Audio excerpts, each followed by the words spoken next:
Emotional energy is powerful, you guys. Doesn't matter what it is. If it's fear, it's powerful. If it's happiness, it's powerful. If it's anger, it's powerful. If it's peace and serenity, it's powerful. Every emotion has an extreme amount of power, whether it's negative or positive. But unless we can... Hello, you guys. I am Keith, your man of letters, here to bring you knowledge, information, and a little bit of entertainment.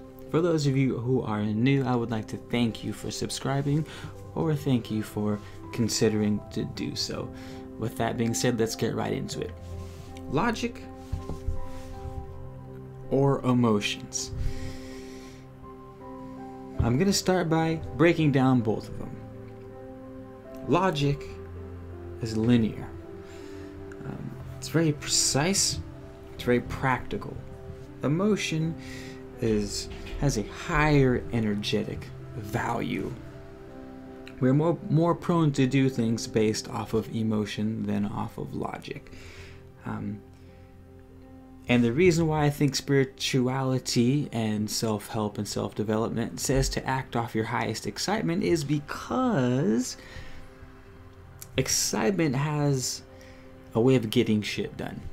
Plain and simple. When we act off of our highest excitement, we get more happy hormones, we get more endorphins, we get more validation for doing the things that we're doing because they make us feel good. The problem is we start to rely on doing things because it makes us feel good. And the reality, the practicality, the logic behind all of this is that we are not always going to feel good, including doing the things that we love doing. For example, if you want to start your own business, there is a lot of things in business that don't feel good to do. A lot of people start business because, well, when they want to make money, but they want to make money doing something that they love. So, me, for example, I started a business making candles, like the candles, except for these two bad boys, everything, all the other candles I make, you know what I mean? I like making shit. I make essential oils and floral waters, and I love making and creating really cool, magical things. Dream potions. I like to make all kinds of shit, right? But I don't like the admin side of business. I don't like writing emails. I don't like responding to emails. I don't like keeping track of the taxes. I don't like the logics of running a business. Not necessarily. I like it enough to continue doing it, but I just trod through it. Taking care of orders isn't my highest level of excitement, nor does it make me happy. Writing tons of emails to people who 9 times out of 10 don't even respond to me doesn't get me excited, doesn't make me happy. There seems to be this talk of just follow your highest excitement at any given time. And that doesn't necessarily make sense to me because, and I write about this in my book, how do we know that our excitement isn't avoidance of something else? How do we know that we're not just trying to party every weekend and we think that's exciting, but really it's a distraction from real shit that's going on in our lives that we need to address? I like to go on walks a lot. And I tell myself that I should go on walks all the time because it's what brings me the most excitement. But then if I look back at myself, I realize sometimes that I'll go on walks if I'm procrastinating. So I use my highest excitement going for walks and listening to cool music as a way to procrastinate from handling the very mundane things of reality. And this seems to be, especially in the millennial world. Millennials are wonderful at coming up with wonderful, great ideas and entrepreneurs, but we fail at the mundane tasks of society.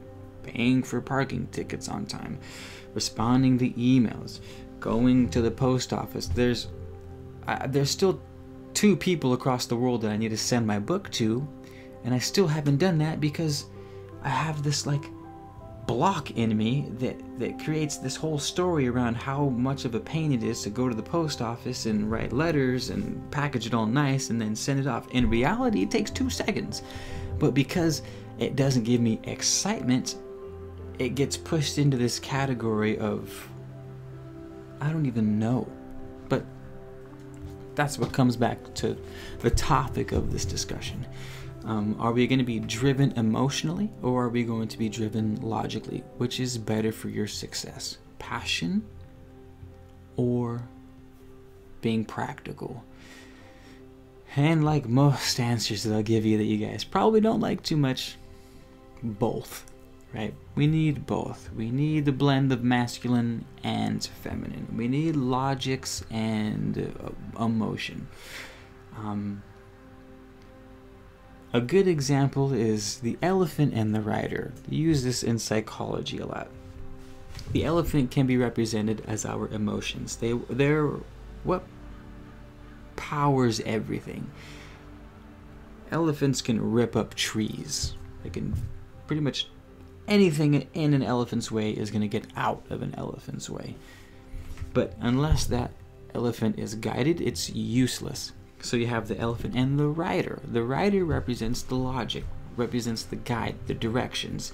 It says go left, it says go right. The power from the elephant gets shit done, but the guidance from the rider makes sure that the energy provided by the elephant is getting put to good use, which is why I almost have a sort of trigger when I hear people say follow your highest excitement, but don't tell you how to do that.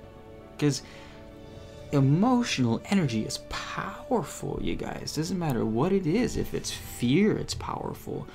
If it's happiness, it's powerful. If it's anger, it's powerful. If it's peace and serenity, it's powerful. Every emotion has an extreme amount of power, whether it's negative or positive.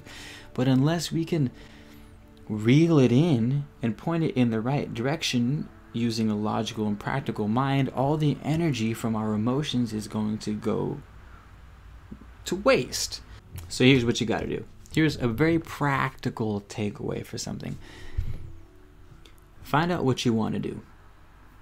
What moves you? What are you passionate about? What are you excited about? Because that's going to be the fuel, right? That's going to be the fuel that burns in the middle of the night when you're tired as hell and you don't want to keep going, but you do.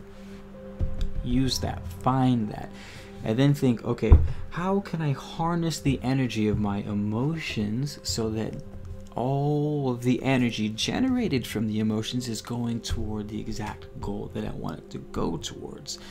It's exciting to party, for example, or it's exciting to constantly want to be creating, for example. It's very exciting to be creating shit, but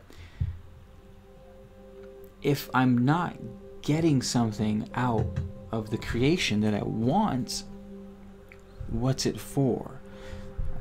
I want my creations to give me financial stability, financial independence. I want my creativity to create more time in my life. So if my ultimate goal is more time in my life while having an income that's going to allow me to be financially stable, I'm going to have to reel in my excitement of just creating shit, and I'm going to have to design a practical and logical diet plan to make sure that my creations are making me money, are in the long run creating the life that I want them to create, making sure that they're giving back to me in a way that's going to follow my plan. Because if I'm creating for the sake of creating, which is a good start, don't get me wrong, it's a good start, but if I'm just doing it for the sake of doing it, but at the same time I want to buy and own a house, for example, I've got to make sure that I'm setting myself up in a way where my creations are giving me specifically money, or my creations are giving me specifically a feel of magic. For me personally, this isn't for you, this is how Keith operates. My creations provide two things. One,